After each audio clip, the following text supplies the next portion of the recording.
And this is how you fucking do it. Ladies and gentlemen, boys, girls, in that Technicolor rainbow between, it's your boy Trey Proper.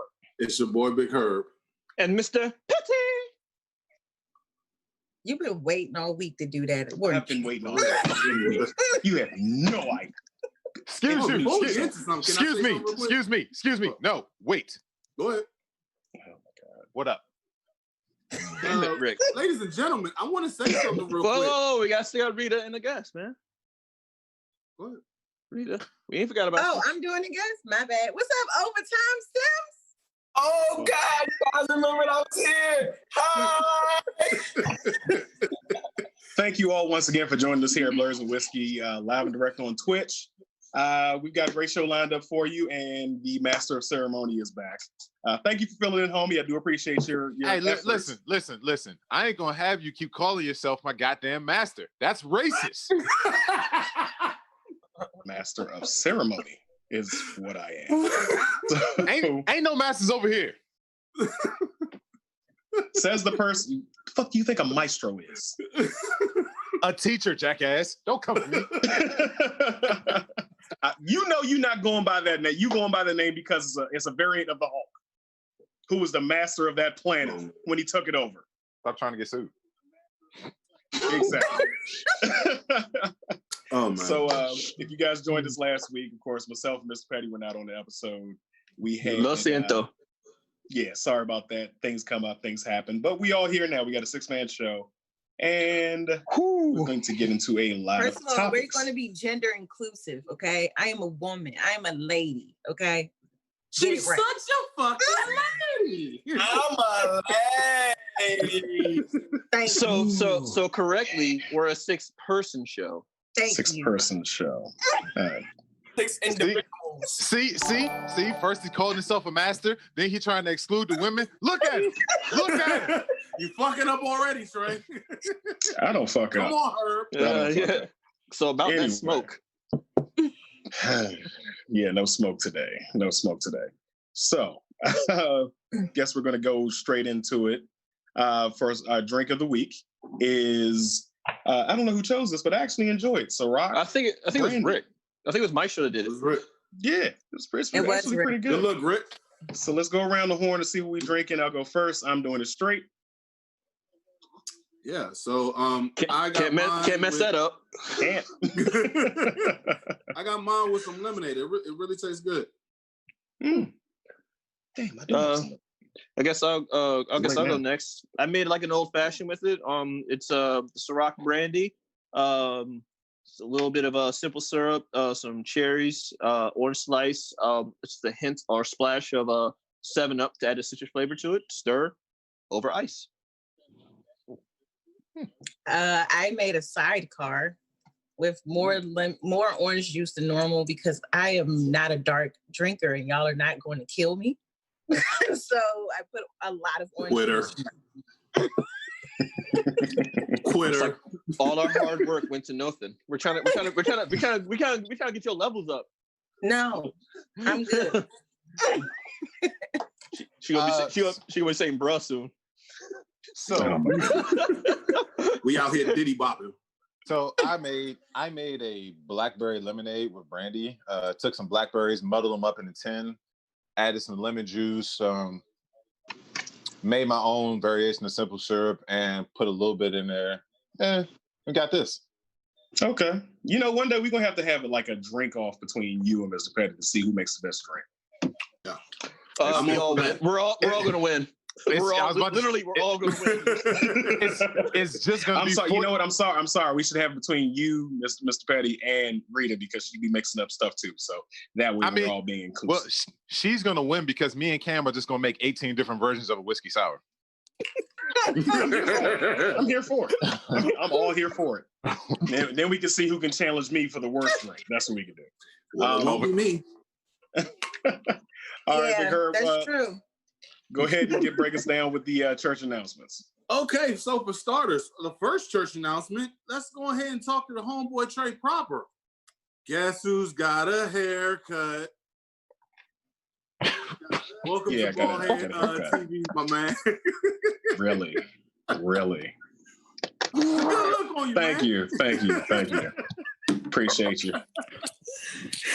But all joking aside, let's get into the first one is Hamilton on Disney Plus. So Bob Chapek, the CEO of Disney, said he didn't give an exact number, but said that it brought a lot of subscribers to Disney Plus. So they made up for what they lost in Mandalorian. Pretty much. Wait, they lost the Mandalorian? No. People unsubscribed after the Mandalorian season was over. Oh, yeah. True. Yeah. Also, Rita, I'd love to hear your opinion on this. Kanye is trying to become president now, although he actually is late to putting in his running into it and everything. A late registration. Also, he said that he wanted to go ahead. He said he wanted to model his administration after Wakanda. Jamie Foxx says, we ain't got time for that bullshit. And Steven Jackson said, no more voting for celebs who never held public office. So what's your guys' opinion on that one? Real quick, I'm gonna let everybody else go after this.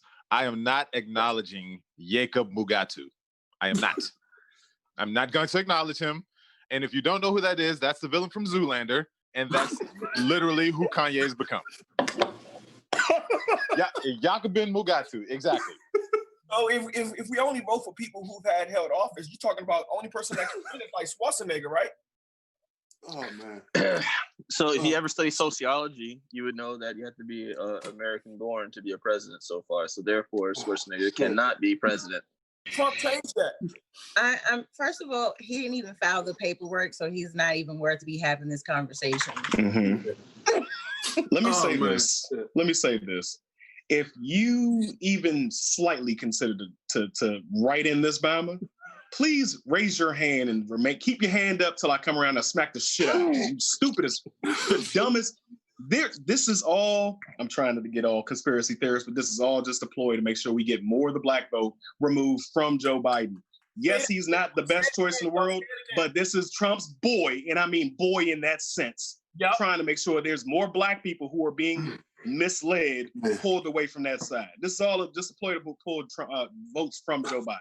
So you're right. We don't even consider this, but it's not even, everybody find your stupid cousin, your Captain Crackhead, and tell them, hey, Kanye's not a viable option. Do not write him in. And if they attempt to do it, if you find that they do, beat their ass. But he made, he made Jesus Walks. I don't care. I don't get. That's not the same. That's not the same Kanye though. You know, and I both know that. It's not. And not really virgin whiskey, because if you go to jail, we're not getting you out.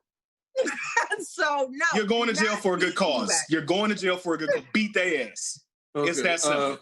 So McKeegie says, "Mr. President, the president dropout."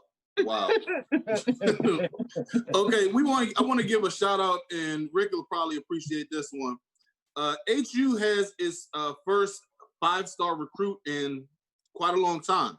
Makur Maker, who chose Howard over National Powerhouse. He's really number 18 ranked overall player in the nation.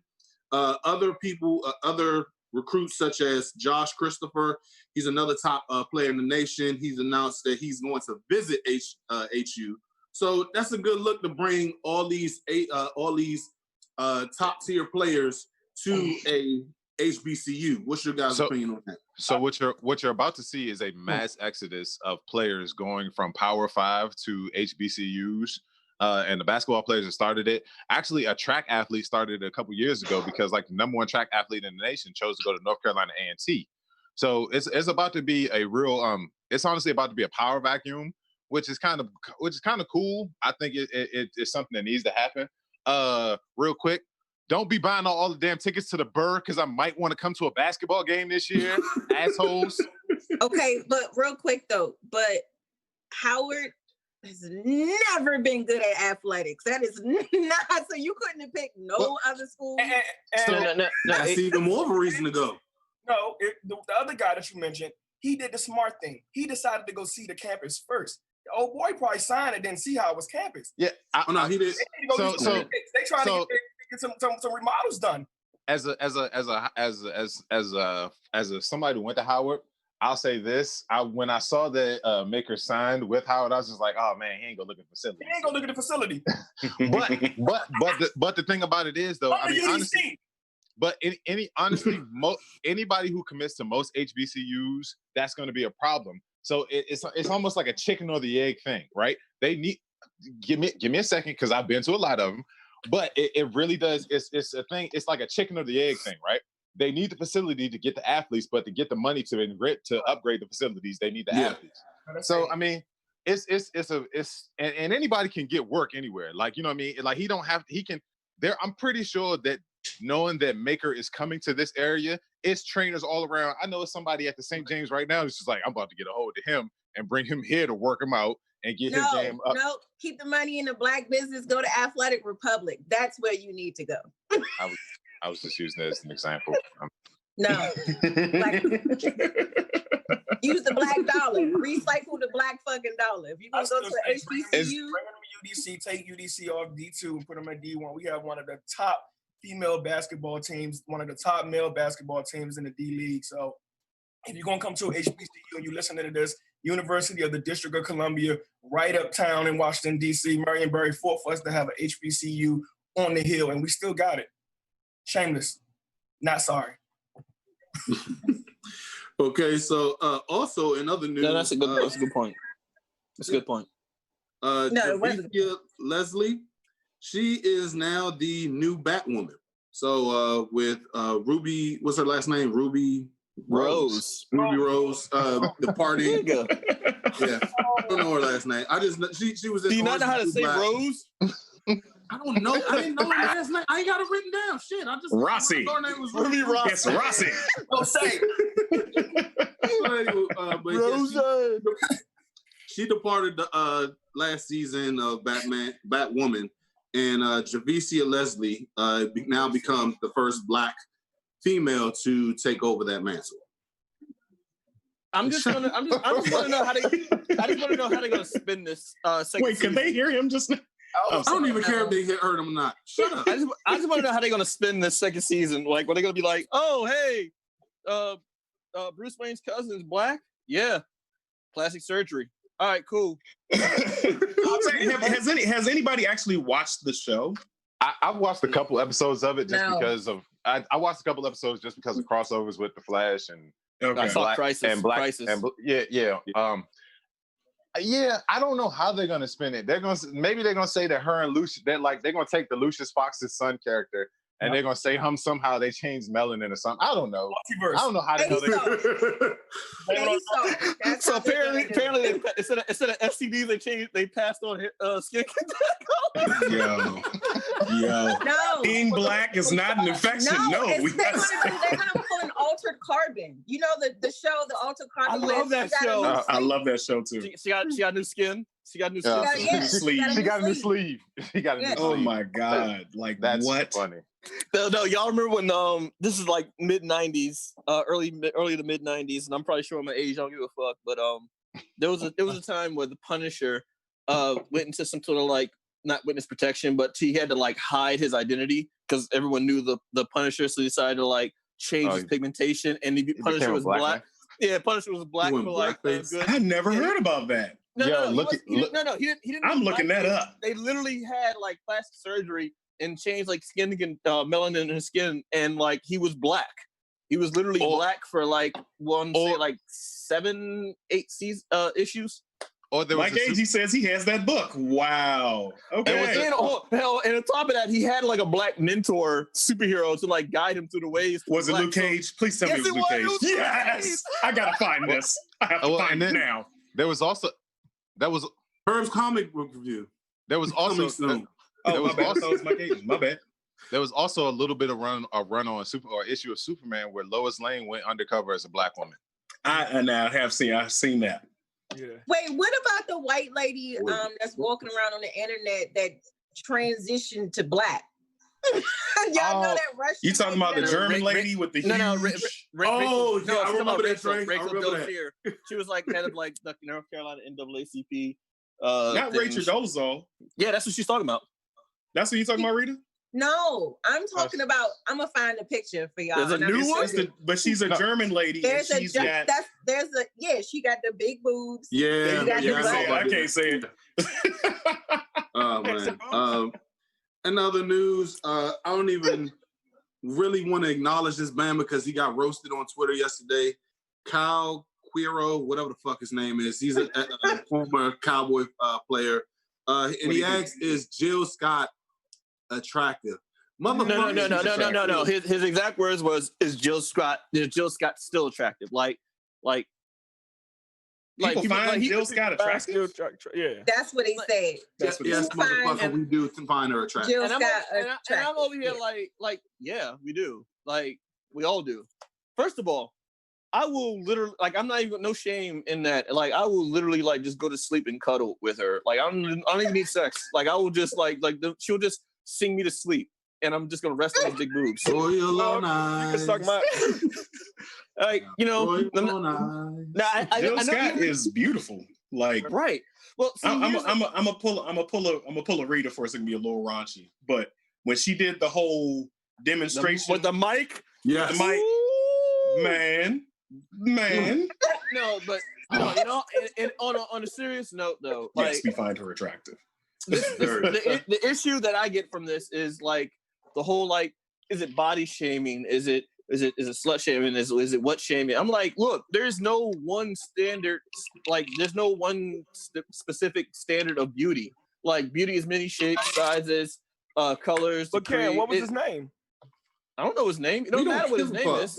Last name was Quiro. Black Twitter clown his ass. So his last name was Quiro. But as far as, well, I mean, hey, look. All I'm saying is there's anything wrong with that. If that's not at all. But that makes sense why he wasn't attractive. All I'm saying is that the fact that he pulls up Jill Scott's I guess body weight issue or whatever, it's a problem. It's either wrong for us to find her attractive or it's wrong for her to be some sort of sex symbol. And I'm there is no one specific stereotypical, prototypical standard of beauty. And that's where I've always been coming from. And that's why I'm yeah, she's attractive. So is she, so is she, so is she, and so is she. Can I chime in here when you're done, Cam? I'm sorry. Please. And so the way I feel about it is that people are so caught up on these built bodies on IG where they just feel like that is the standard of beauty and that's what a woman should look like. First of all, we got stretch marks out here. We got amazing vaginas underneath these stretch marks. So you're not going to sit here and try to make it seem like Jill Scott is unattractive. First of all, she's beautiful. She's talented as fuck. And you must have never had no good nothing because my nigga, the FUPA is winning. Okay? I'm just letting you know that now. Okay? T-shirt. Hold on. I need for y'all to read the comments, please. I don't want to read that comment, Rick. I don't want to read that comment. I told y'all, I'm going to give y'all a little behind the scenes right now. I was trying to make this a less raunchy show. Just a little bit. I'm not reading that comment. No, nobody read that I will comment. say this. Hey, smash that like button. Smash that like button. Claus, A1. So yes. Yeah, there's so much to unpack in that one comment. The fact that he feels that he has some sort of entitlement to her standards of importance based off her attractiveness that he deems attractive. Has nothing to do with anything. You are nothing. I'm going to ignore that. I'm not ignoring that comment. I do wholeheartedly agree. I'm just going to move on to the next subject. Yeah, move on to the next topic. I'll say this. Hold on. I'll say this. Everybody's entitled to their preference. Everybody has a preference on what they like, what they don't like. Absolutely. You can't fault somebody for that. However, when you make your preference known to the world, you are open to any ridicule that you're open to it. So when you sit up there and you judge somebody based because they're not your preference, verbally or social media wise, you open to get the ridicule. So keep your preference to your fucking self. It's right. Look, and then another thing, adding to that, it's if you have your preference, why do you gotta have it on conditions of someone else's being at the butt of your preference? It's like when people say, "Oh, I'm gonna get me a white woman because sisters." No, you get your white woman because that's what you want. Don't have nothing to do with sisters. You don't gotta add, "Oh, I need a." Just do you. Yeah, if that's what you into, be with. whatever you're into is what you're into. Keep it to yourself. Nobody needs to know. Nobody give a damn. Exactly. Yeah, when they see it on your arm, they'll know that's what you like. Like when your preferences become like your standard of judgment to bestow on other people, that's when it becomes an issue. Like your preference is your preference, but if you make your preference as a standard to like ridicule or like a service bitch for you to say something about someone else, then you're an asshole. And I'm sorry. I know we try to keep the show. Is a soundtrack to lovemaking. That's exactly what I was getting ready to go to. Oh shit! It will change your life. I need my life changed. Rita, I'm sure you'll appreciate that one. But and I love me some Jill Scott. Like Jill Scott is just amazing. Like if you've ever seen her in concert, she really is. Especially that one concert. Yeah, I seen her in concert, and damn, I'm just gonna finish it up on this subject by just referring to this dude as whose man's is this? Like why are we even acknowledging him? No, you know what it is. He don't want all that extra loving because he ain't got no strength. He ain't got no muscle. He ain't got no way to pick it up and do what he need to do. And that leads me into this next thing. That Bama needs to get up on some Phoenix Fit. He needs to get up on this Phoenix Fit game. Yeah, that's how you do it. Phoenix Fit is one of our sponsors here, Blurs and Whiskey, that will provide you with 15% off and use the code FNX. Is it FNX? FNX Blurs. No, don't try to run the ad if you don't know the damn promo code. Well, you go ahead and do it then. Look, he was feeling himself. He said, I was feeling it. Phoenix Fit is where you can go to get all your supplemental needs to get your strength up so you can go ahead and powerbomb that FUPA. That's what you need to get. The promo code for Phoenix Fit is FNX Blurs 13. All right? And there's nothing wrong with having a FUPA, by the way. But if you might want to shrink it a little bit. I've been working on mine. It's been coming down. This FUPA I saw yesterday, man. Listen, me and Talani was looking at this lady that just came through. She looked amazing there. It was like, yo, that motherfucker. Try to put this girl in there. We was looking. Nah, my wife was looking. Me and my wife looking. Just to be clear, we was looking together for y'all. No, you don't understand. Sometimes you will point it out. Like if that's you can be like, yo, look at this. You see that? Yo, you see that shit? That's mental punch in the face. So like I know it's like an odd segue, but like being as someone who is polyamorous, I don't say anything until my girl mentions it. So if she mentions it, I'll be like, oh, good, it's safe. Right. That's what I say in my mind before I actually acknowledge that. You're polyamorous? I am polyamorous. What does that mean for the viewers that don't know what that means? That means that I am in a relationship that also is kind of like an open relationship where we can have multiple relationships with other people, but we have different dynamics. Okay. But yeah, so moving on to the last thing. Be sure to I know what you're trying to do. Our new and you coming back on my show? Blurs and Whiskey .com webpage. God damn, nigga. Be sure to check out the new blursandwhiskey.com page. The homie OCG did a hell of a job on this whole entire webpage. It's amazing. Clap it up for him. We got to give him his flowers, man, because the homeboy did the damn thing on this one. Go and check out our sponsors. Go and check out the website. Oh my God! Just be sure to check it out. It looks amazing. You can go ahead and check out our sponsors, like I said, and go and pick up our merch, as like I always do every week. The word .com is the biggest speed bump in the history. So, I was really trying not to say nothing. Go ahead, man. You forcing my hand. Go ahead, get it in. It wouldn't be a show without y'all saying shit. How do you have it written down? That concludes know what you said. Church announcement. Okay, so Blurs and Whiskey. .com. That's what it is. All right. That's the one. Dramatic pause for no reason. I'm genuinely curious. Would our listeners be willing to purchase FUPA merchandise? That's what I want to know. Yo, could we get away with that? Yo, like a fanny pack. like a fanny pack or something. A fanny pack. Fupa. Call it Fupa Blurs, Rita. I want a come out with T-shirt the that joint. says "Power Bomb the Fupa." Hey, That's hold on, real quick. Fupa fanny pack, Blurs and Whiskey Fupa fanny pack, patent pending. You can't steal my shit. Yes. Patent pending. Trademarked. Yes. He said Power Bomb the Fupa. Hey man, I feel like you should put Fupa with a black fist underneath it, like just. Oh shit! You fisting the Hey, hold on. I will say this though, Fupa is international. Hold on a second. It's Fupa's all over the world. Fupa's all over the world. You realize this when my brother looked at past episodes. He went and said that he loved the fact that when we brought a Fupa for the first time, he was like, "What the fuck is a Fupa?" And now the fact that we have a Power Bomb the Fupa shirt in the work. I need that shirt. I'm really thinking of Fupa fanny pack with like a little bit of belly button right above the zipper where you open up the thing. No. That Fupa level will change your life. It will change your life. We're going to workshop. You know now. We are workshopping this shit after the show. Yes, we will. Yes, I'm for Power Bomb the Fupa. Ladies and gentlemen, Blurs and Whiskey will present to you new merchandise sooner rather than later. All right, next topic. We got our throwback show of the week.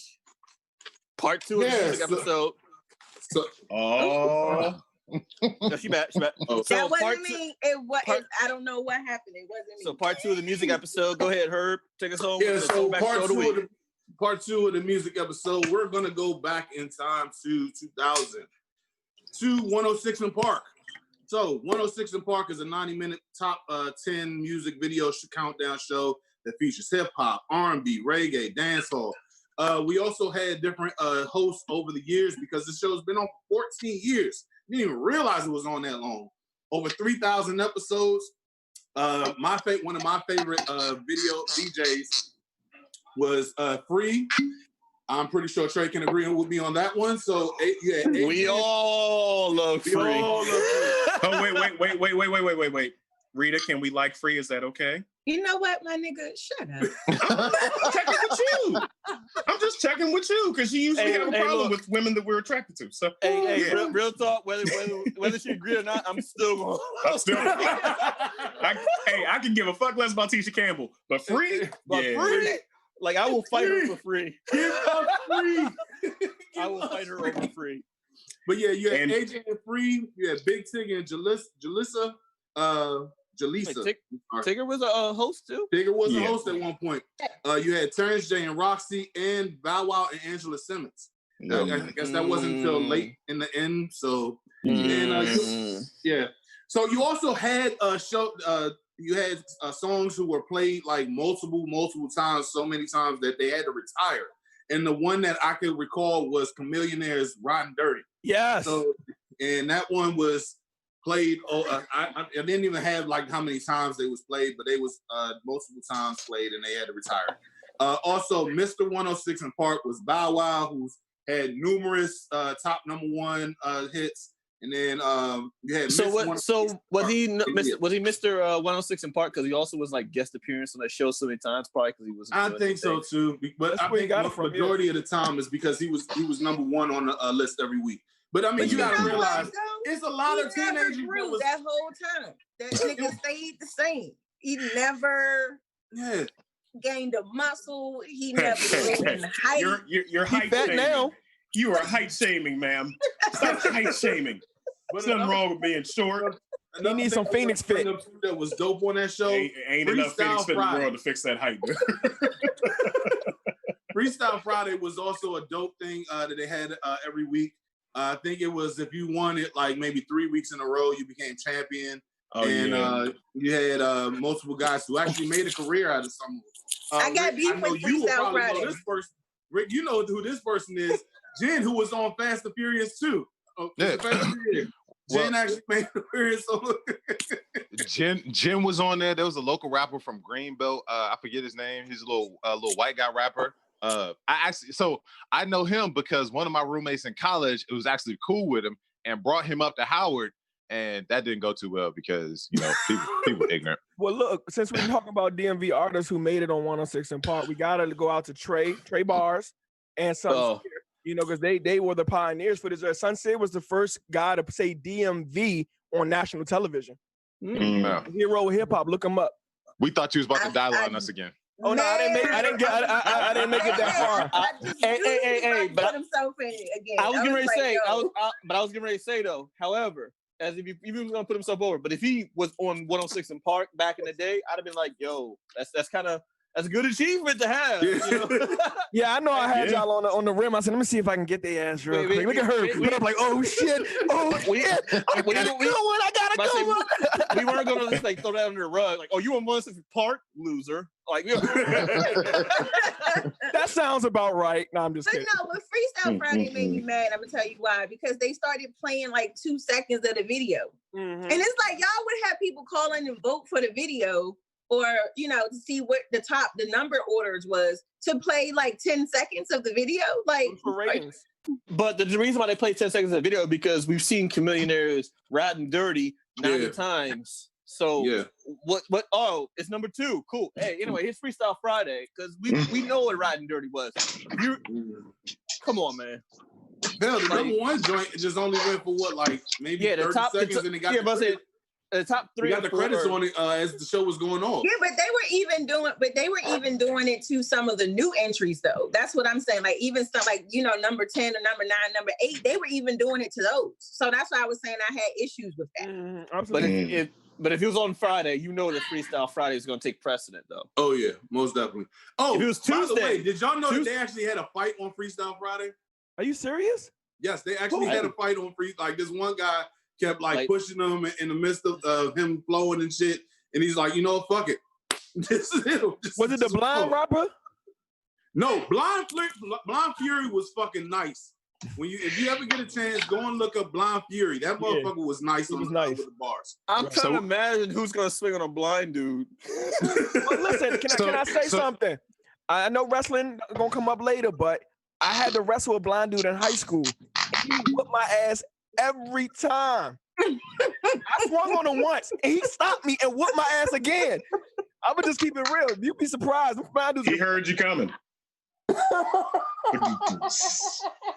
Not touching that. Not touching it.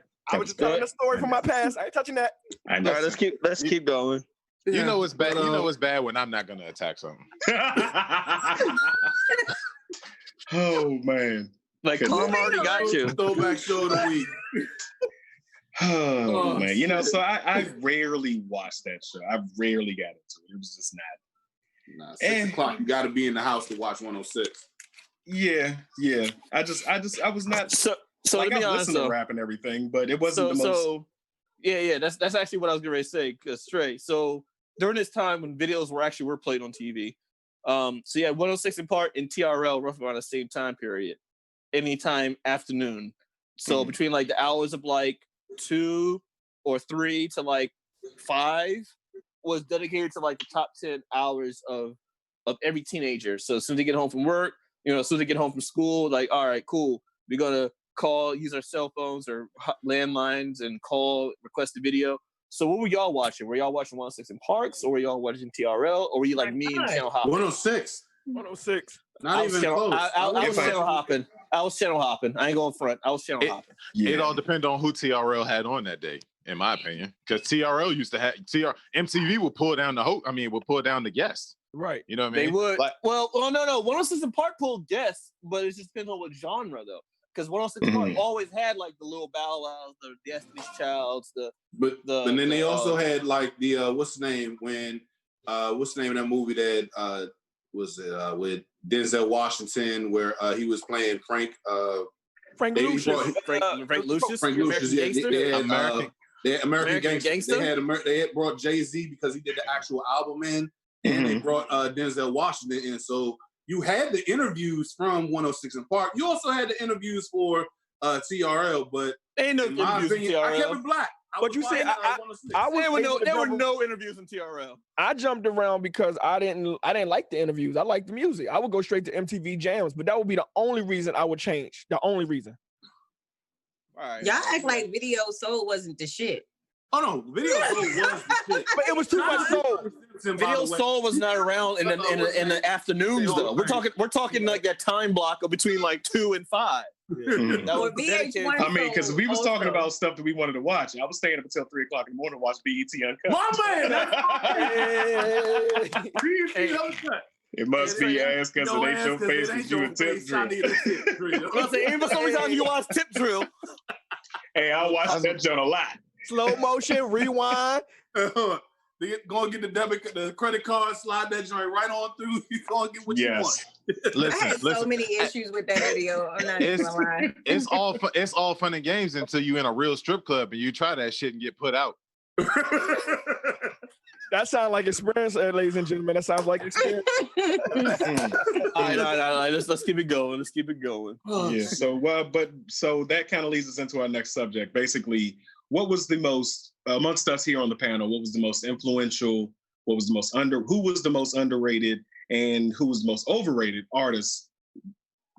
Sans genre, whatever one you want to choose. So we're doing overrated, underrated. Let's go with underrated first. Who was your most underrated artist, band, or musical composition? So who's going first then? Because y'all got the slideshows ready. I'll go first. I'll go. Okay. Go Ladies first. No, go ahead. Go ahead. You are. I'll go second. So my most underrated person, I feel like Andre 3000 said it at the Source Awards back in, I think it was 95. The South got something to say. And with that being said, I'm going to go ahead and go to the homie T.I. And the reason why I said T.I. is underrated is because as an actual artist, we don't give him the actual top tier lyricism that he brings to every single song. You think of songs like Swagger Like Us, you got Kanye, you got Wayne, and you got Jay-Z. 3 top-notch lyricists, and he held his fucking own. You got, if you look at his catalog, it's impeccable. You got so many times, and truth be told, he may not be in my actual top 5, but he's like number 6. When you think about it, he has hits after hits after hits. He's been going on for over 10, 15 years now. He's got 10 albums. That's his last one is one of my favorites. And one thing that we also say amongst each other that I say to you guys, don't apologize for being great. And that came off his last album with Dave Chappelle. And every single time, I look at his albums, he's always got at least about 7 or 8 bangers on that joint every single time. The fact that we're not even listening to him amongst the greats, I'm not talking about he's listed as in WWE, we'll see he's the IC champ. He's the best IC champ that you have. And this one, you're looking at him as no, he needs to be looked at as one of the top tier rappers that's actually out there. And I yield my time. So real quick, Herb, I'm Serious came out my freshman year of college, and that was 2001, 2002. So it's more like 20 years. Yeah, that T.I.'s been going. So because I remember Bone Crusher when he was featured on Bone Crusher, and that was at least early 2000s. So I'm thinking at least 20 years. 20 that was 24s. What was that? Something underground. What was that game? But the soundtrack to that game, something underground. Need for Speed Underground. Right. Yeah. Figure how long ago that game was, and 24 was on that soundtrack. Yeah, bro. I was listening to Motivation yesterday while I was out doing my cardio. I was just like, God damn, this nigga, he really does just bring it every time. And bro, I listened to the whole King album. Man, that was the first time I bought an album that had 20 songs on it, and 18 out of the 20, I was just let it run. Straight through. Just let it run. Yeah. Yep. He is one of those people. You know who was probably the best, in my opinion? It didn't get the radio play that it should have, but you know who on King was one of the best fucking songs I have ever heard. Nah, for me, with T.I. is I will unapologetically say that throughout his career, each album does get progressively better. So I'm Serious was a banger. Then he had trap music after that. Then he had King. Urban Legend. No, Urban Legend. King. And then King. And then it's just each album just progressively just got better and better and better and better. Yeah, versus T.I.P. Yeah, and it's Urban Legend got chopped and screwed as well. And he both he brought the chopped and screwed. He brought a lot of the stuff that was going on in the South to a major appreciation. So yeah, I do agree that he is underrated. Not just, but what people will do for T.I., which, and this is a shame why he's underrated, is they'll say, yeah, he's good in the South. Like you said, like the IC title of it. He's getting like a mid-card status as opposed to being like, no, he's great all around. Like, nah, Exactly. in Atlanta, in the South, he's good. Like, no, he's good all around. But and I agree. But let's go ahead. We can't give all our time up to T.I. Let's go on to Rita. So for me, my most influential artists, I had two of them. The first artist I'm going to speak the most about. Underrated. I thought we were doing underrated. Yeah, sorry. They underrated. It's Flowetry. Now the people may not know who Flowetry is, which is also why they're underrated, but they're from the UK. And Marsha Ambrosio was the singer in Flowetry, and then you have Natalie, who was the she calls herself the Flowicist, but she was like a rapper / poet. It was kind of a weird mashup, but it worked. Like I just felt like the very first time I listened to them, I got pregnant, and I was by myself. I was like, yo, like. All you gotta do is say yeah. And then I seen them live in concert. Like when I first got introduced to them, my mom put me on, and I was like, "Yo, where have they been my whole life?" And then they broke up. I was so upset and hurt, and I was like, "Yo, so you mean to tell me I'm never going to see Flowetry like in concert?" And then I want to say a couple years after that, they ended up getting back together, and they had a concert out in Philly. And I actually drove to Philly so I could see them in concert. And it was one of the best concerts I've ever been to in my entire life. And I felt like I got pregnant again. But I was like, you know what? I don't know how I got pregnant in a room full of people, but I just feel like I'm pregnant right now. So, it happens like that sometimes. It does happen like that sometimes. You know. So the other aspect is Chloe and Halle. They are singers, but their harmonies are freaking insane. But because they not out here, you know, popping it open for a real nigga, they don't get all the attention that all these other hoes is out here getting. But I actually love them. They're really talented. And they're great and grownish. All right, they might dress like superheroes sometimes, but that's okay. So who's got the who's going up next for the underrated part? Why don't you go, Cam? Okay. So for me, I selected for my underrated artist is Ludacris. And Mr. I have him selected as underrated for several reasons. One, consistently, his records have always been like great. Like consistently, he's never really had like a record that did like so bad that you was like, yo, call it quits, Ludacris. Another reason why I also put him up there is lyrically, like he is very underrated. Like people, like his style is so unique that no one really has stolen it per se. Like you don't really hear like Ludacris clones out there. So the fact that if someone does steal his style, you can immediately pick up, yo, you sound like Ludacris. 2 Chainz. Yeah, 2 Chainz doesn't really sound Ludacris though. 2 Chainz is unique. He's got his own sound. Right. See, Ludacris was a punchline guy, but he did punchlines mixed with like actual flow. Like his cadence was also very unique too. So like there's a lot of things that goes to rappers. Yeah, cadence, flow, delivery, and that was all very unique for Ludacris. And sideburns. So Ludacris also had like a bunch, like I said, all of his records were great. So like literally, you don't like some records may be better than others, but none of his records were really like, yo, this one was trash. Like, and on top of that, when you also have a track featuring Ludacris also paved way for what I call the accessory rappers. Yeah. So when you get like rappers who show up on tracks, like you know for a fact that if Ludacris is featured on his track, you know it's gonna be a banger. Yeah. Like Ludacris don't show up on like bullshit tracks. So he just shows up on tracks that you know are gonna be bangers. So his best feature to date, if you ask me, is Sierra. Yes. Yeah, yeah, that ride joint, right?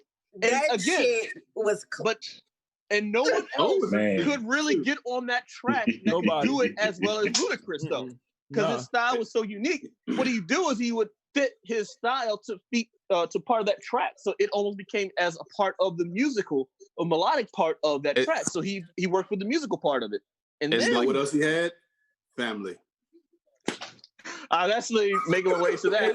That he transitioned very well. Okay, go ahead, go T. Go ahead. No, I was gonna say, like, he definitely had that animated, that he dropped knowledge to the point where we can understand it as a community. You know what I'm saying? Because what was the one he had? He had Slapping My Balls, and then he had the joint with Mary J. Blige that he remade the Biggie track, bruh. Yeah. Grew up a fucking screw up. Oh my God. I needed that at that point in my life. Theater of Mind. Or Runaway. Or Runaway was also that's the one I'm thinking about. Runaway Love. Yeah. Runaway Love. You know, one thing about Ludacris is, I don't know if y'all remember, they were doing a little prank show. And I think it was Man. Was Method Man and Redman. They set him up with a bad beat, and he still killed the beat. Like, I got a clip, and I'll share it to the fan page. Yeah, because I mean, Method Man came out, I was like, yeah, the beat's garbage. I made that shit up. He's like, I still wrote that beat though. Yeah.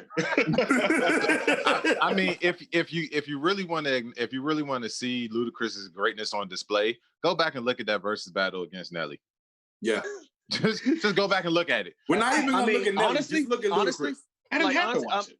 I'm gonna speed it up though, because like there's another thing though that people aren't giving credit to Ludacris though. From a business standpoint, like he all right. So like, let's see, what's that joint? Back for the First Time came out in like 2000, right? 2001. We'll say 2000.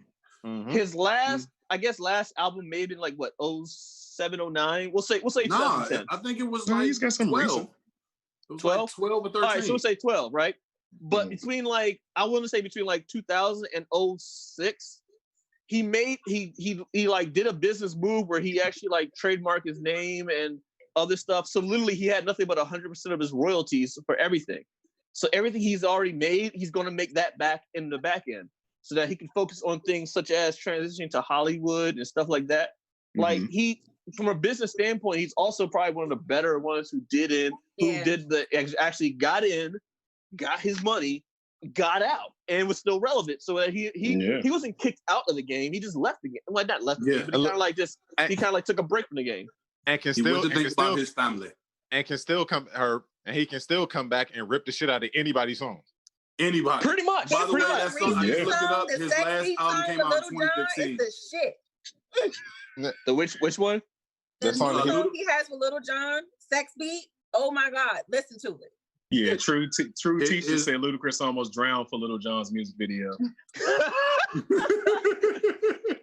But no, that last album, Ludaversal, came out in 2015. All right, 2015. So he's still killing it. Let's go ahead and go. Let's keep it moving. All right, guys. So underrated, I would have to go with we went international. I'm gonna go international. International artist Sweezo. And this guy has an album called Neon Wings, which got me through so many hard times, and it's just his music is melodic, it's unique. He has his own voice, and y'all probably looking like, who the fuck is this dude talking about? But when you go look him up, you're gonna say, why didn't I find him sooner? I love that shit. You know what I'm saying? He got this one track called Pinata. Oh my God. Like, he's like the next Tiger. You know how Tiger keeps a hit and keep it on float no matter what? Like, he's that. You understand what I'm saying?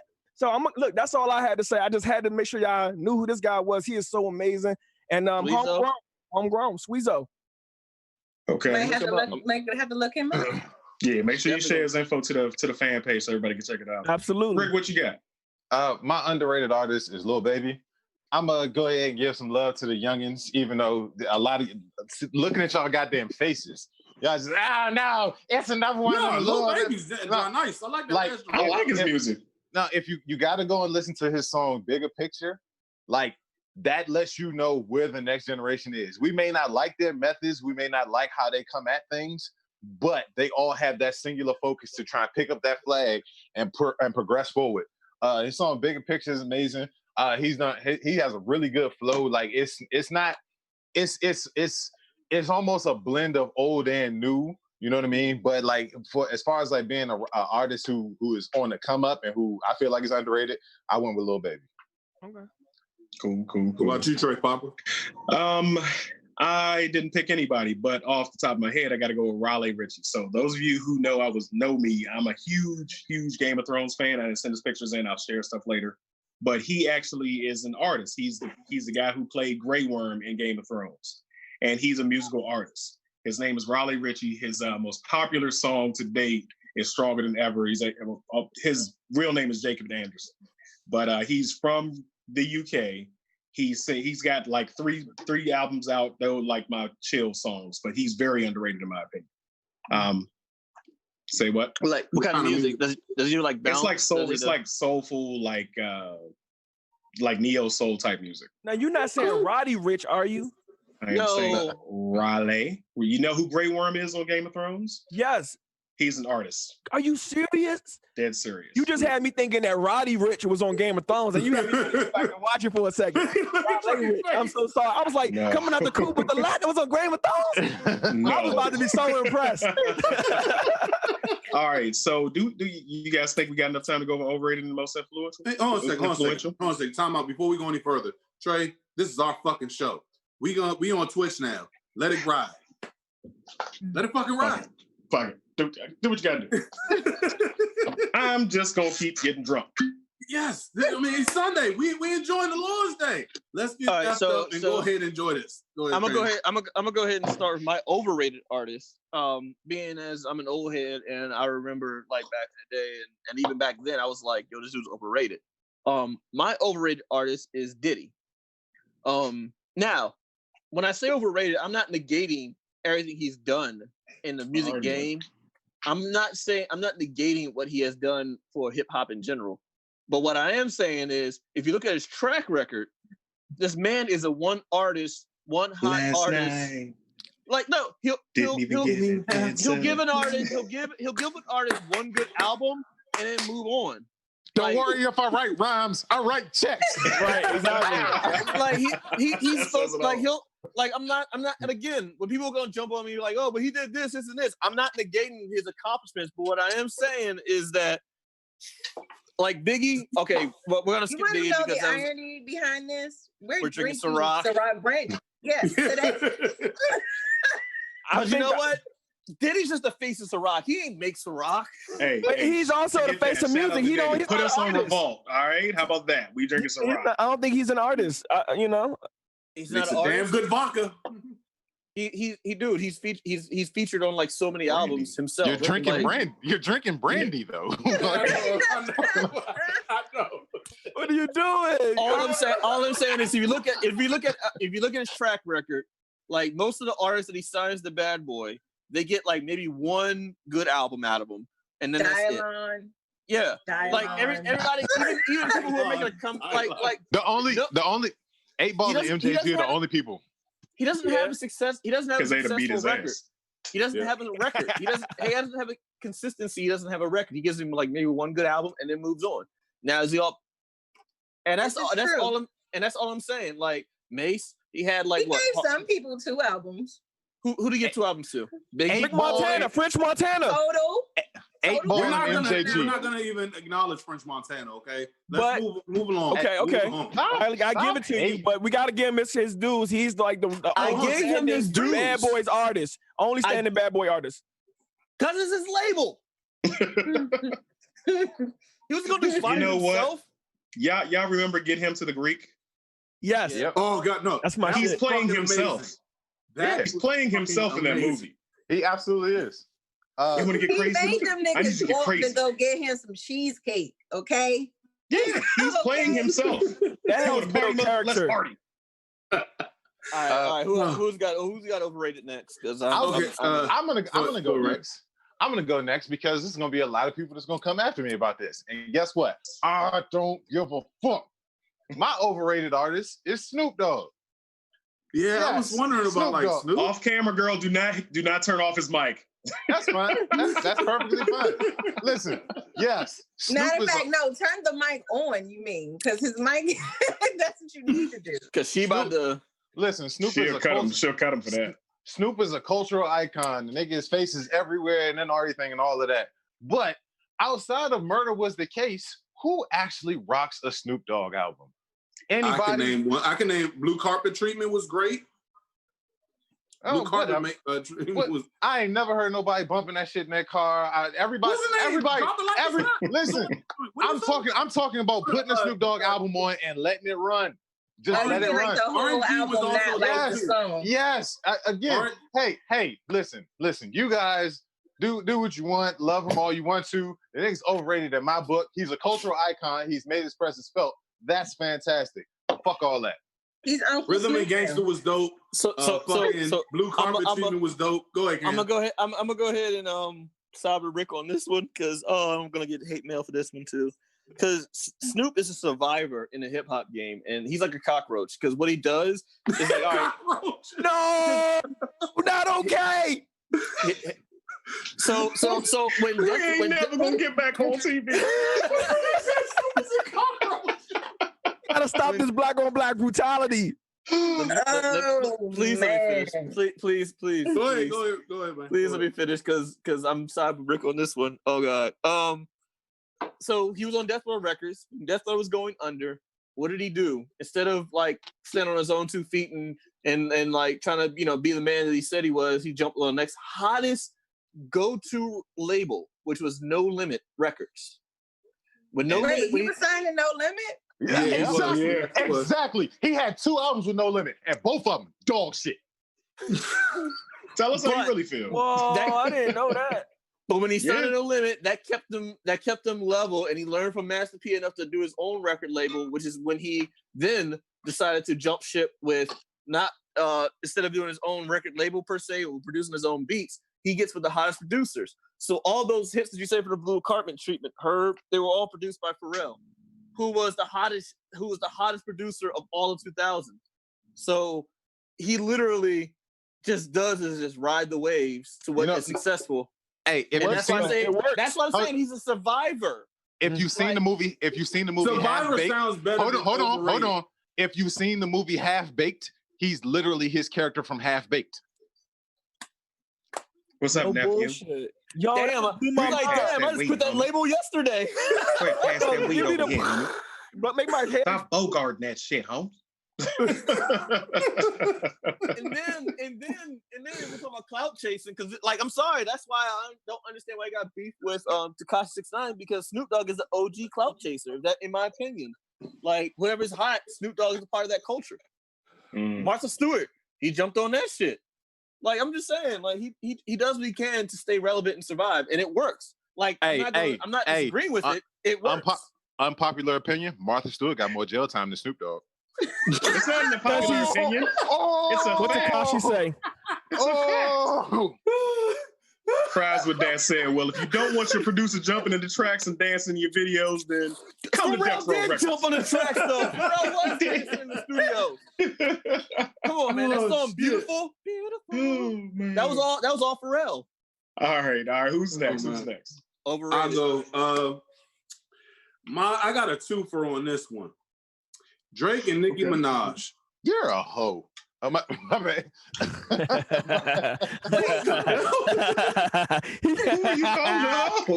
My bad. What the fuck just happened? Sorry. Out of nowhere. Drake and Nicki Minaj. That's his trigger word, y'all. I keep it quick. Drake is the most overrated rapper of all time. He always puts out shit that's just hot, and then all of a sudden he follows up with some soft shit. Prime example, 0 to 100. You got a hard ass fucking beat, you flowing magnificent on it, and then here you go, boom, boom, with some soft shit. Like, dude, what the fuck? Every single fucking time you show that, hey, you have the range to go and do good shit, but then you just follow up with some soft bullshit. But that's my end rant with. But I mean, he's emotions. I mean, he's not for us. No, we're not his demographic. You know that, right? I know. I'm sorry. It's just me. But what's your beef with Nicki? How you gonna hate her? Hold on. Is this? Go, Rick. He's plastic. Go, Rick. You throw it in the ocean. She's very buoyant. Go ahead and finish, because I'm about to shoot your whole fucking argument for both of them. I just don't fucking like it. I'm sorry. It's just maybe I just don't like the motherfucker. But as far as like what's the name, Nicki is concerned, I'm looking at it like this. Just because you're the only female fucking rapper that's out does not mean that you're the best. You look at people like Snow the Product, who has actually put out like really great shit. You look at Rhapsody, who's actually put out way better shit than that. He's still in 2005. I'm just looking at it as far as like Nicki ain't the best to me. Yes, but you garner a lot of attention and everything. But every single time that we garner attention from you, it's for some beef shit that you got with somebody fucking else. You right. Who fucking cares? Is your rap? What's up, Molly? What's good? Miley Cyrus. So Rick, I'm sorry, not Rick. Herb, let me ask you a quick question. So is your beef that they're overrated is because you don't like? I'm not. More so, huh? It's more so. My overrated joint is more so than Nicki. I mean, it's overrated. More so than Nicki. Get it out, Cal. Overrated is like, oh, they got this acclaim, but they're not that great. My main thing. Oh, okay, all right. If you're gonna say this, then my more so overrated thing is Nicki. I just don't fucking like. I don't think that Drake is that great. My thing is this: as far as Nicki is concerned, Nicki is popularized because she's the only female artist out there. They're all that's in the mainstream. But when you look at like other people who's out there, like Snow the Product, Rhapsody, okay.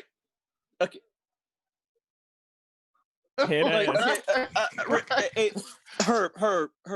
I'm sorry. I'm okay. Again, I know we were saying like music is subjective, and we're not like I'm not taking away from your opinion, but Nicki Minaj at the time when she was on top was like what 2009. When there was limited to like very few female artists out there. In that time, there's been a lot more, and Nicki Minaj has not been in top tier in like in a long ass time. So like so Nicki started falling off when Safari stopped dropping dick. I'ma just say it. When Safari stopped dropping dick and stopped writing her lines, that's when she fell off. Now, Rick, you had you want to shoot? I wasn't even gonna go there. I was not even gonna go there. It's true. You should have. That would have been legitimacy to your gripe. But go ahead. From your whole argument, all I'm hearing is you hate Drake because he's versatile, and you hate Nicki because she capitalized in the moment when all these other like Lil' Kim broken ass is somewhere trying to be turned into a life-size Barbie and shit. And Remy Ma went to jail for shooting her friend over a couple $1,000s. So you hate people because they capitalize in the moment, which is crazy as shit to me. Well, anyway, Rick, a couple $1,000 is not a little bit of money, but that's all I'll say. Continue. Nigga, shut up. So first off, Drake has shown his ability to adapt to the moment. You know what I mean? Like he picks up on the moment and he capitalizes on that moment. That doesn't mean he puts out really great albums. His albums, if you actually sit there and listen to his albums, really great.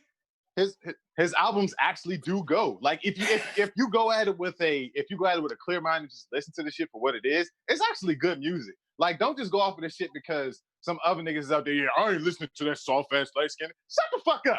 Listen to the light skin. I wasn't even going. Can you believe that? No, that's kind of where you were going though. Defending the lighter brother. But you know what? You play some Drake for the right. Well, see, I'm single, so I can do this. But listen. Drake has gotten me through some things. But that's the thing. But that's the thing, though.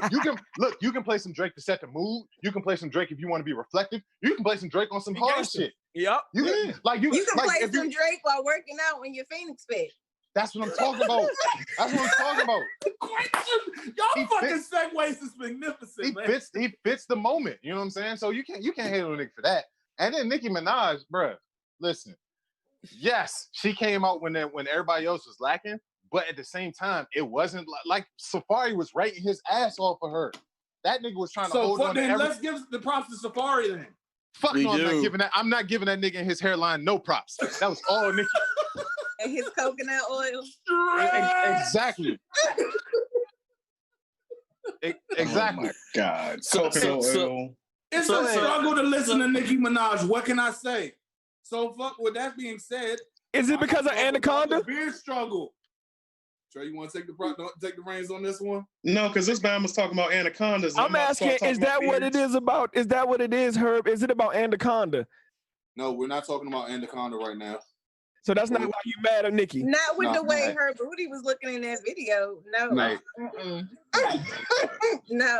So, like the homie Big Herb said earlier, you know, your boy Trey's got a fresh cut. Everything's looking nice and good, but it wouldn't be right if I didn't have my beard on point like we do every week. My beard is made this luxurious by keeping it nice and clean and sheen and good and sitting soft because I constantly use the products from The Beard Struggle. If you want to get yourself nice and lined up, you want to be soft, malleable, changeable, The Beard Struggle is where you need to go. Go to thebeardstruggle.com or go to our brand new website, blerdsandwhiskey.com, and check out The Beard Struggle using the promo code BLERDS1. That'll get you your 15% off discount with our promo code. Can Beard Struggle help you out? You know, honestly, I've been using the wooden comb, but they have a new product. They actually have a heated comb. And I think I'm about to invest in that. You'll see the picture. Because Trey was really heated last week. I forgot one. Trey was really heated last week, so he got to get that heated beard comb. Man, you gotta use that Beard Struggle on that hairline. Yep.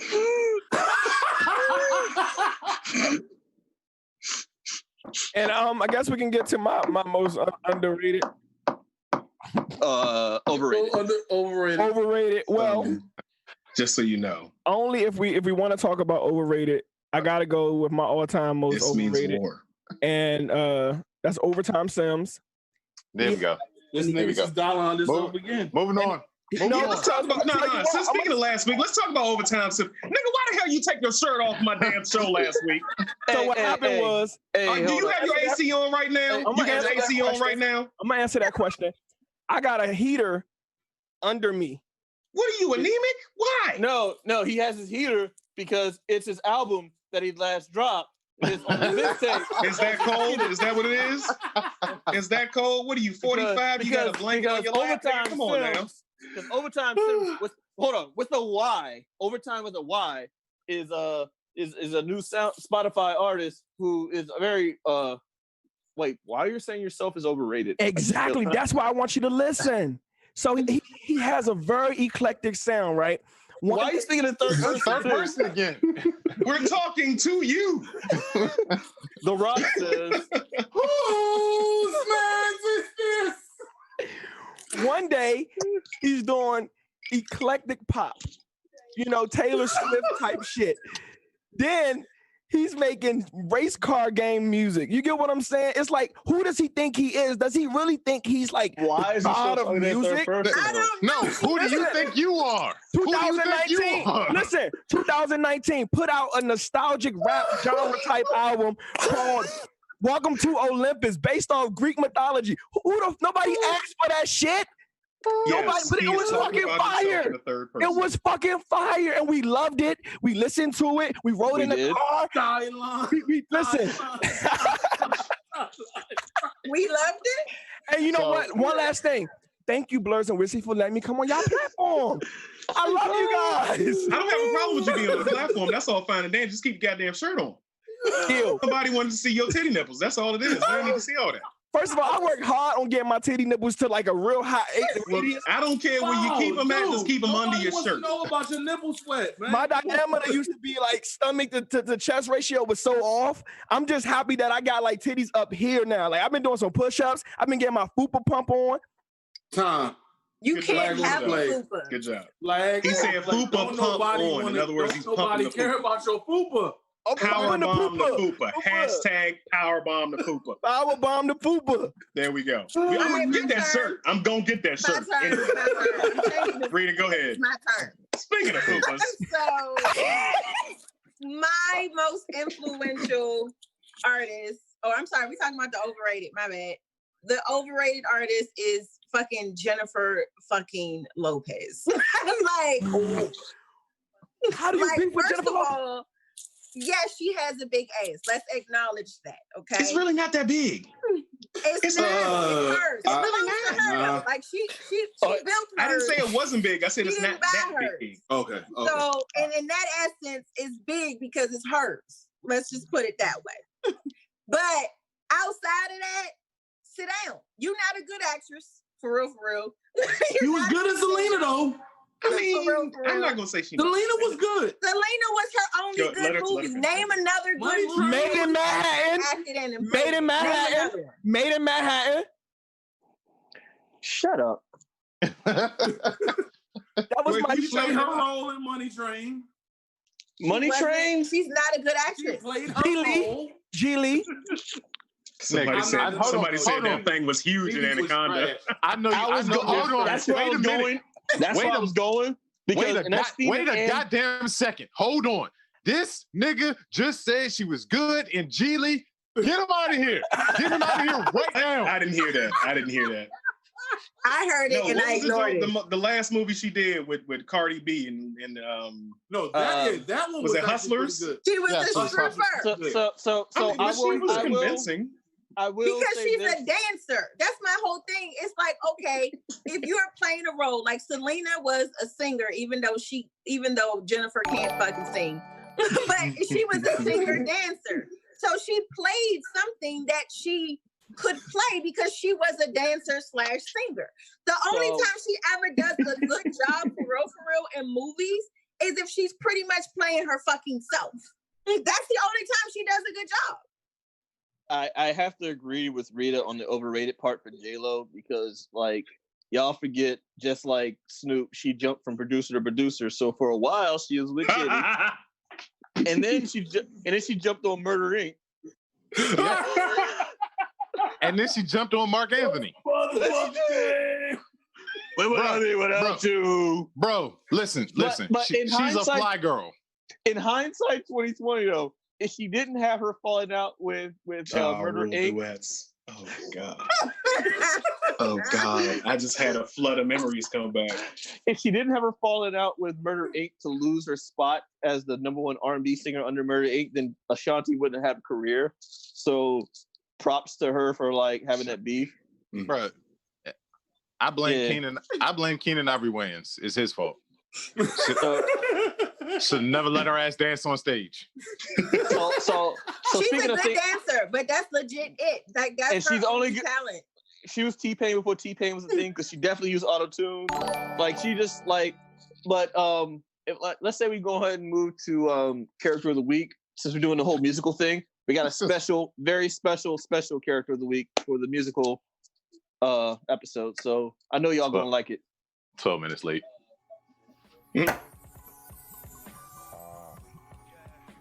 Character of the week. So we're doing a part 2 of our musical episodes on Blurs and Whiskey. So today's character of the week is a originator. He is his style has been bitten by so many of hip hop's now most popular stars. I present to you none other than the amazing, the incomparable, the super lyrical Parappa the Rapper. I'm just giving you a few minutes because I know that song is going in your head right now. Alright, cool. The original PS1 days, or just PlayStation at the time, in 1996, it was developed, and it sold, technically in that back in the day, they don't know if platinum was a thing for games, but the game went platinum, because, music. So the art style similar to South Park, the paper mache 3D rendering effect back then, or 2D actually. Parappa the Rapper follows a story of a rapping dog who is trying to vie for the affections of a local sweetheart named Sunny. She's also pursued by the local aristocrat, who's also another dog. But he must find his way through life to basically buy a birthday cake for her. And that's pretty much the story of Parappa the Rapper. Now, Parappa the Rapper is very influential on a lot of games, and the hip-hop call and response thing was very big with Parappa the Rapper, followed basic instructions. It was seen as a kid's game, but it appealed to like even teenagers alike with catchy tunes and rhythms that are quite infectious. I mean, like I said, I'm pretty sure that song is still stuck in your head right now. I'm not going to sing it because it's already just rotating in there.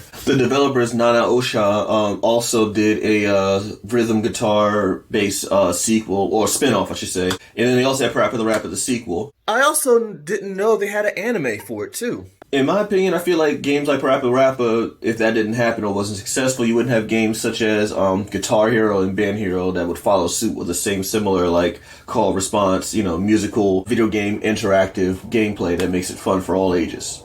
So, we salute you to a real one 5 mics goes to Parappa the Rapper. Now, back to you guys. We back. Don't sing the song. Punch. It's all in the mind. If you want to test me, until you punch the things I'll teach you, soon I'll beat you. Nevertheless, you get a lesson from teacher. Now kick. Punch. Did anybody else go kick, pump? I did all of it. Like that's kind of every time. Because you get more points when you do that shit as kids, man. Yeah, I had the demo. Nick, I was about to say that was the first demo. That was the first demo I had, and I played that shit till it broke. Right. Remember, PlayStation had demos all the time. Mm-hmm. What magazine was it? Game Informer that came with demos. Game Pro. Game Informer was probably the best demo I've ever played. Game Informer and Game Pro. I got drink. I haven't really drank that much. I'm almost done the bottle. I'm about done. I'm happy, but I'm still very, very lucid. I don't know if Mama Proper is still listening, but yeah, she's gonna say, "Y'all get drunk at the half part of the show." I don't know if y'all been paying attention. I didn't bring the lemonade in here with me, so I've been mixing other shit. I put Alizé in mine. I put Cavassier in mine.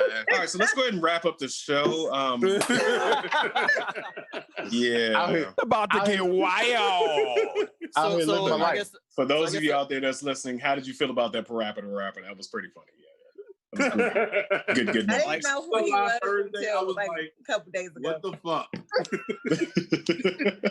I was wondering how long are we gonna actually talk about this joint? And the fact that it's really impressive, Cam, my brother, for the fact that you actually made it 2 minutes of talking about Parappa the Rapper. Bro, if I was doing character of the week, I'd have been like, character of the week, Parappa the Rapper. Yeah, I know the fucking song. Bye. All right. Speaking of songs, so we kind of toyed around with some things as far as the character of the week, and we came up with that. But we could not think of a good wrestler that was musically related. We thought about everybody from the Honky Tonk Man to Road Dogg, who we really don't want to be the person that we're having the show. But so we decided we're going to do something different. We're going to do wrestling theme songs since we're doing a music show today. So let's go around the horn. What's your favorite wrestling theme song? Let's start off with you, Mr. Petty, since you did the character of the week. So my number one, like the moment you hear that theme song, you know the shit's gonna go like crazy. For me, is the Jericho Y2J Break the Walls Down. Whether you hear the countdown or whether you hear that first few notes of that bass guitar before it ever happens, and the fact that he consistently had that theme, the fact that he consistently also had the theme song throughout his entire career, not like he had like a 1 or 2 change-ups, but for the most part, consistently throughout his whole tenure of being a wrestler, he had that theme song. He never changed up when he was a heel, never changed up when he was a character, face, nothing.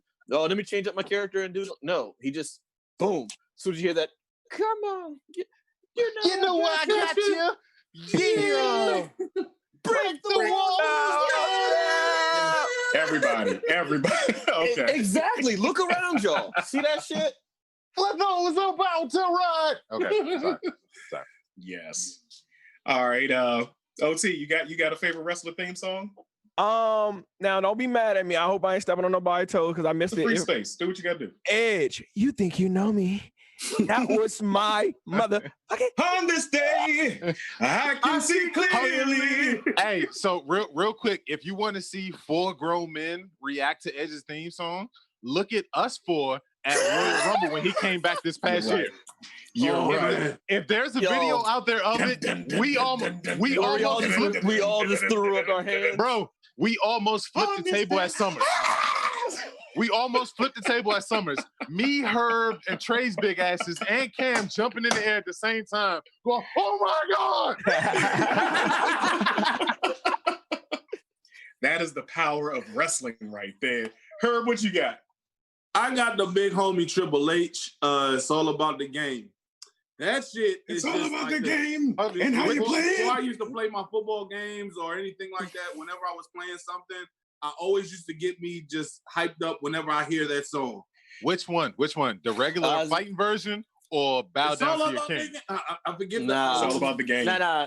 Y'all are forgetting the classic. He Cam about to do it. The classic.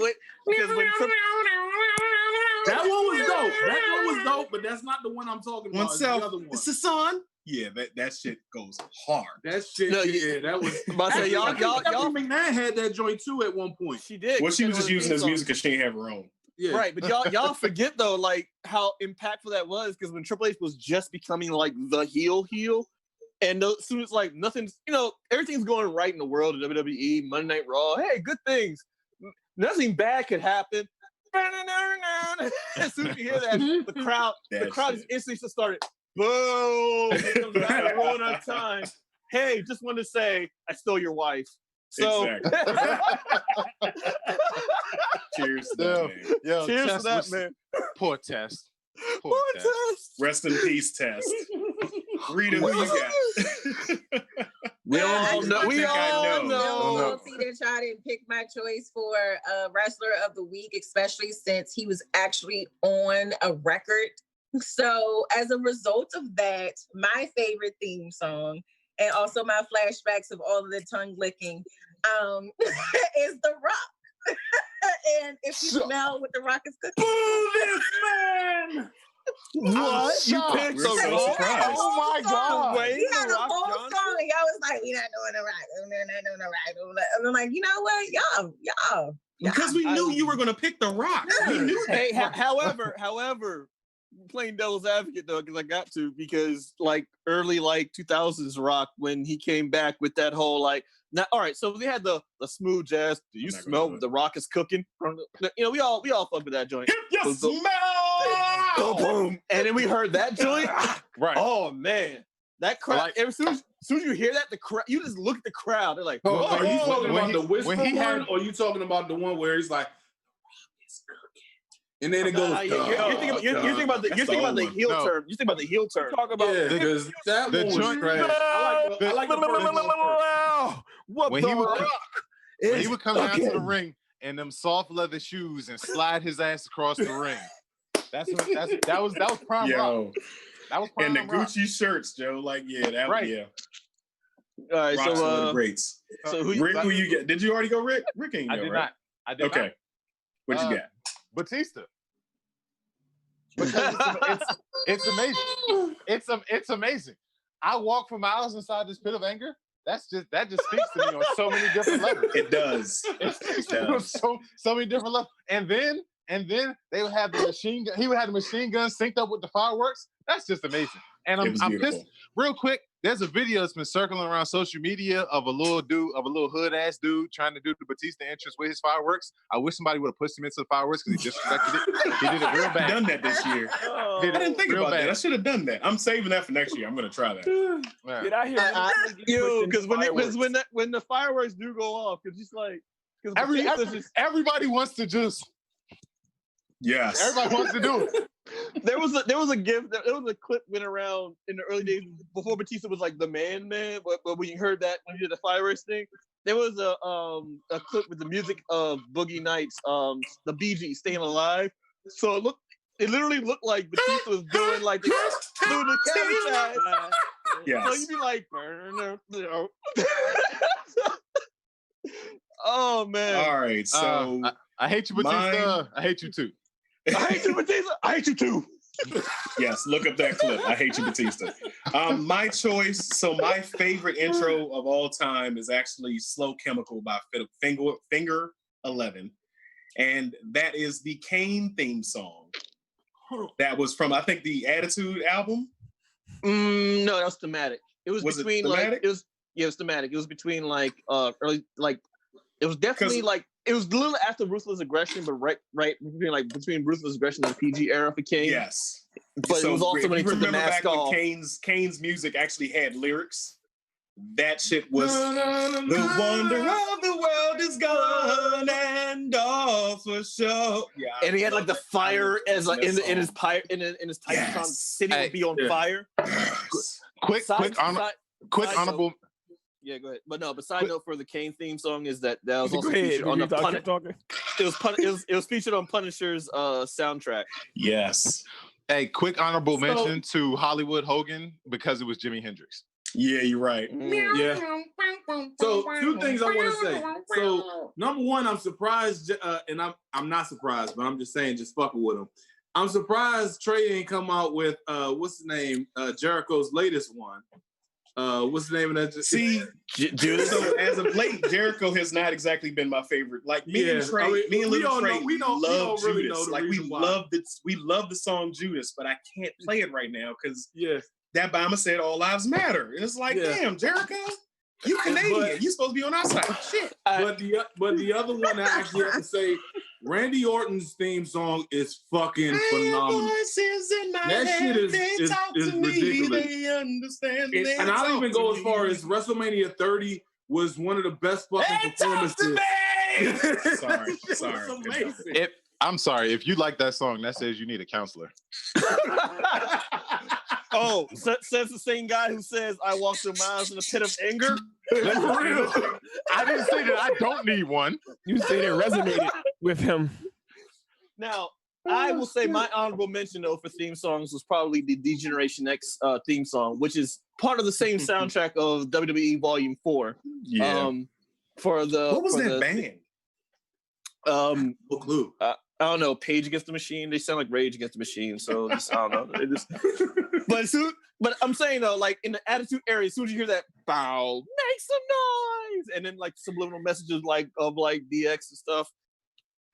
That was definitely like a good one for me. We didn't do influential artists though.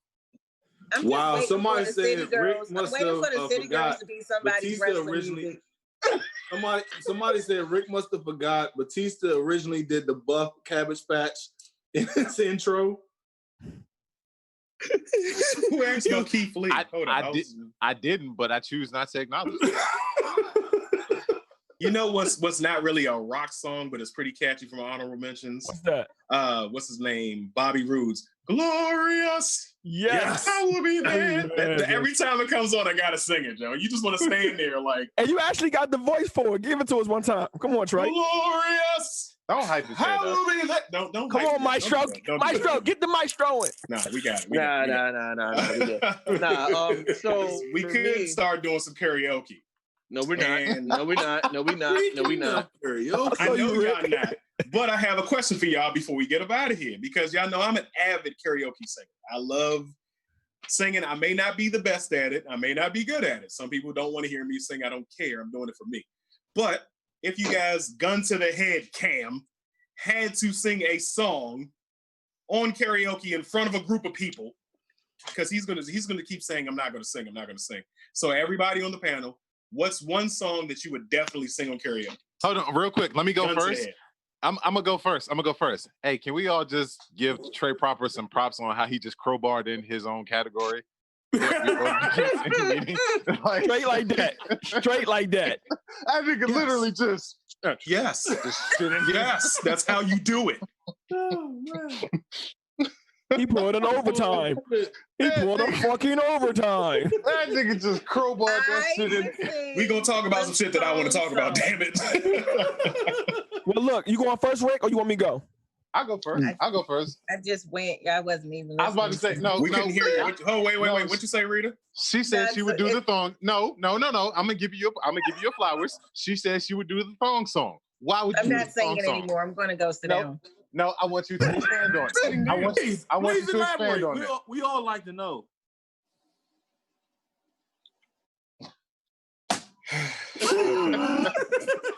Herb, what would you sing?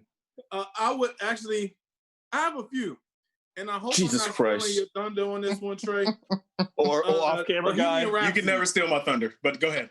Bohemian Rhapsody, and I say because that's and I have to give my homeboy Trey props on this one because he put me on to really Queen's movie, not just the movie, but the actual Queen group because I really wasn't even into it. And then as soon as they actually, we checked out the movie Queen, what's the name, Bohemian Rhapsody a couple years ago. I thought it was amazing, but like when I actually sat down and like listened to it over and over and over, I could listen to it and do that shit over. But the one thing, and even my homie can come over there and can co-sign on this one, Thunderstruck. The man, Thunderstruck for my birthday, the man killed it on and karaoke. the fact that I could actually keep that high-pitched voice the whole entire time, I was born. Go ahead. Dude, I don't know why I did it. That jump. Yeah, I did a good job. I think OCG got something to say in this situation as well. Are you sure don't you want to say it for him? Because you know you're gonna take his stuff. Go ahead. Yo, stick stealing Carsman, see ya. Yo, Humpty Dance stealing ass motherfucker. So for those who obviously don't know, like we all hang out outside of this venue sometimes, and there was a time we decided to do karaoke, and your man Herb talked OCG out of a song just so Herb can do it. Yes, he did, and that was before we started the show. Yeah. So that was actually the first time we met. So I'm gonna go ahead and say my karaoke song just to get out the way, just because I know it's gonna make Mr. Proper upset. I'm gonna go ahead and say by Tequila, by the song by the band called The Champs. Yes, I even know the artist Tequila, and then, because for years he's tried to have me do karaoke. He'll do like, oh, we'll do Linkin Park. You do the rap parts. I still don't do rap parts. I do nothing. He will never do karaoke with me. Like, I just want to do Bleed It Out one time, and I just need you to rap it while I sing it. That's all I'm asking you. If I did decide to do karaoke and try to sing, I will sing a song that I know that I will have everyone else singing, so therefore I will limit my own singing, which would probably be Mr. Brightside by The Killers. Okay. Because I know everyone else is going to pick that up and sing it, and therefore I'm going to put the mic down and have the crowd do crowd participation for it. So Cam, I've never heard that song before. Can you give me a sample? Not at all. Not for your future guest? Not at all. Well, then I'll take the segue into that. No. You do that. And my, what's the name of it? What's it called? Karaoke song of choice. My karaoke song of choice would be, and it's a song that's dear to me because I'm working on this animated cartoon with her called The Petties. CC Penitence, Finally, I would do that song on karaoke. And like I said, we have this new cartoon coming out called The Petties. We have 3 episodes out right now. We got He So Petty, She So Petty, Lil Petty, Kinda Petty, Petty AF, and why am I not on this? And so you about to use some new voice actors for all of us, right? I told y'all, come on. What I tell y'all? I said, where did you send that? Listen, bro, we don't even listen to you. Okay, so there you go. See, there you go. Hey, there you go. Hey, Sketchlink. Check out Sketchlink. You see me doing my voice acting work. Well, look, so, yeah, holla at me. We gonna talk after the show. I got a designer View. I got a designer Herb. I got a designer Rick, and I got a designer Cam. I need to do Sharita. And then they said we got something special for OTG. And yeah, just make sure she has a fupa. Listen, we working on getting rid of that fupa, so we gonna have future fupa you. You know what I'm saying? Jesus. So you good? We got you. All right. My pick for karaoke song is "Low Life" by Future because it's gonna bring the party to a halt. Like I'm bringing this show to a halt. Wrap this shit up. All right. One more song.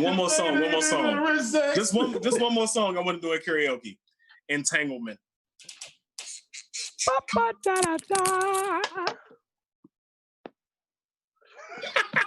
Where you go, Cam? Where you go?